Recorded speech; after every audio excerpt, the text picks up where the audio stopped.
उहाँ आफै आफै गाडी चलाउँदै अगाडि बढिराख्नु भएको छ। हामी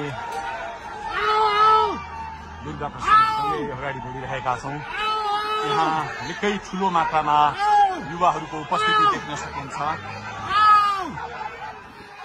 निकै ठुलो मात्रामा युवाहरूको उपस्थिति, प्रहरीको वार तोडेर दुर्गा प्रसाई आफै अगाडि बढ्दै हुनुहुन्छ। प्रहरीलाई गाडीले पेलेर दुर्गा प्रसाई अगाडि बढ्दै हुनुहुन्छ। अगाडि बढ्दैछौँ।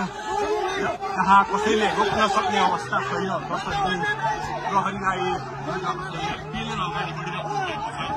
प्रहरी गाडीको चाबी खोज्न लागिपरेको छ। दुर्गा प्रसाईले प्रहरीको एक लेयर तोडिसक्नु भएको छ र अब अगाडि सशस्त्र प्रहरीको टोली रहेको छ।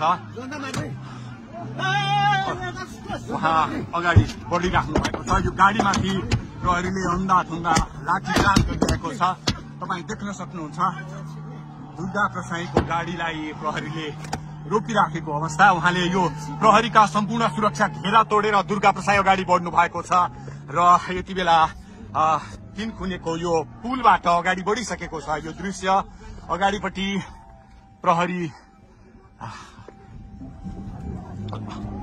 प्रहरीका यी घेरा तोडेर दुर्गा प्रसाई अगाडि बढिराख्नु भएको छ। हामी दृश्य देख्न सक्छौं।